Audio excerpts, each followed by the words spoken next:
ना इसके पहले लेक्चर में बात की थी एक्सेप्शन हैंडलिंग होता है कि एक्सेप्शन क्या होता है, एक्सेप्शन को हैंडल करना क्यों जरूरी होता है। Now if exception we are not like handling, okay, so what exactly happen, वो सब चीज़ें हमने डिस्कस की थी बट इम्प्लीमेंट नहीं की थी। वो सब चीज़ें आज इम्प्लीमेंटेड हम करेंगे। और यहाँ पर हम सबसे पहले बात करते हैं ट्राई और कैच ब्लॉक की। तो basically I already told you about कि हमारे पास 5 कीवर्ड्स होते हैं एक्सेप्शन हैंडलिंग इस टॉपिक से रिलेटेड, जिसमें सबसे पहले आता है आपका ट्राई देन कैच देन आपका थ्रोज एंड फाइनली। सो ये 5 कीवर्ड एक्सेप्शन हैंडलिंग इस टॉपिक से रिलेटेड है। अल्दो इनका काम टोटली अलग अलग है। लाइक ट्राई कैच का एक अलग रोल है, थ्रो का अलग रोल होता है, थ्रोज का अलग रोल होता है, और फाइनली एक अलग काम के लिए यूज किया जाता है। ओके, सो अभी हम बात करेंगे ट्राई और कैच की। ना ऐसा नहीं हो सकता है कि भाई हम ट्राई को ही डिस्कस करें और कैच को हम छोड़ दें भाई।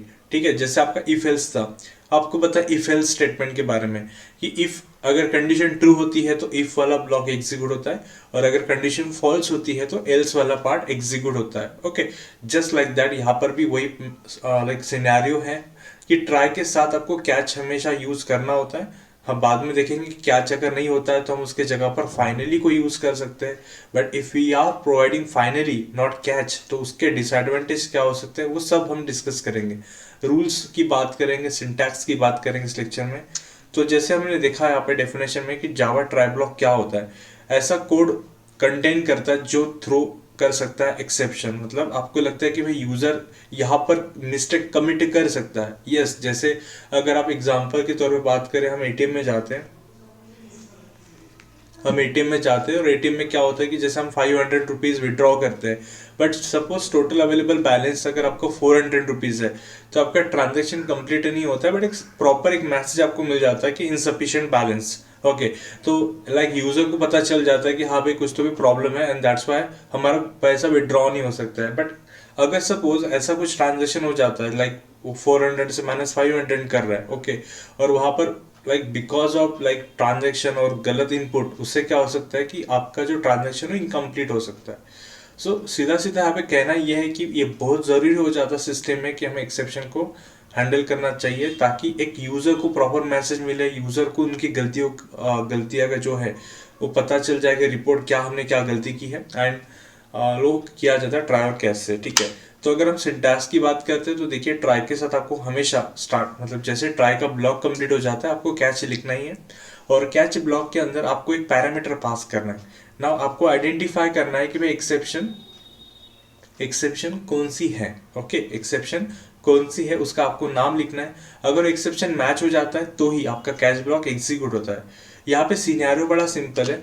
अगर हम इस डायग्राम के थ्रू समझते हैं कि देखिए जैसे हम किसी भी नंबर को 0 से डिवाइड नहीं कर सकते, ठीक है।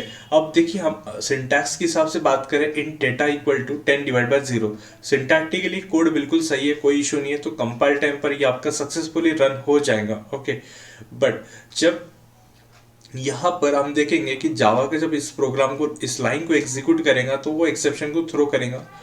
Now there might be two options, like one option can भी आपने ट्राई और कैच यूज किया होगा और प्रॉपरली एक्सेप्शन को हैंडल किया होगा। And the second thing is कि भाई यूजर ने या डेवलपर ने यहाँ पे कोई भी ऐसा ट्राई कैच ब्लॉक यूज नहीं किया है, एक्सेप्शन को हैंडल नहीं किया है।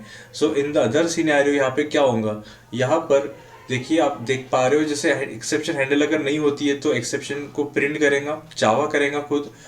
मतलब जावा का जो एक डिफॉल्ट मैसेज होता है जिसको हम प्रिंट स्टैक ट्रेस बोलते हैं, वो प्रिंट हो जाएगा और प्रोग्राम को टर्मिनेट कर लेगा।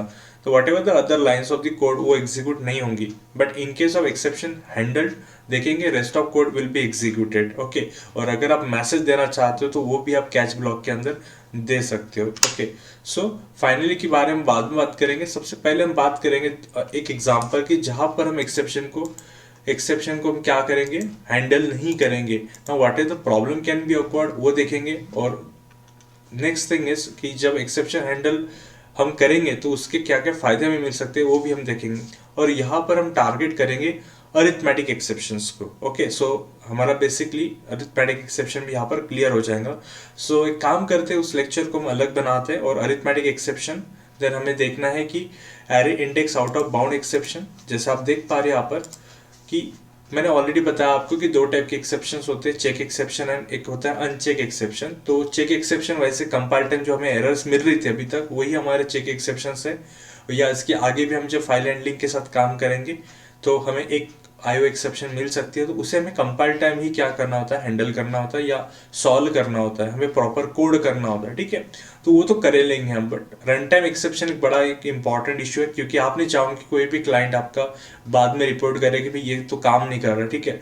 सो इन दैट केस तो क्या क्या एरर आ सकती है आपके प्रोजेक्ट में, तो अरिथमेटिक एक्सेप्शन आ सकती है, null pointer, array index out of bound exception, number format exception, तो ये कॉमन एरर्स है, ओके। सो हम ज़्यादा मतलब हम पूरे एग्जाम्पल नहीं ले सकते क्योंकि इतने बहुत सारे होते हैं, लाइक रन टाइम एक्सेप्शन बहुत होते हैं। तो हम यहाँ पे जो फेमस है जैसे अरिथमेटिक है, नल पॉइंटर्स है, array index out of bound है, ये एग्जाम के पॉइंट ऑफ व्यू या वाइवा के प्रति भी बहुत इंपॉर्टेंट हो जाता है ये तीनों को जानना। तो इसके हम अलग अलग लेक्चर्स बनाएंगे, ओके, और ये सब्सिक्वेंट लेक्चर्स के आएंगे, ठीक है। Thank you.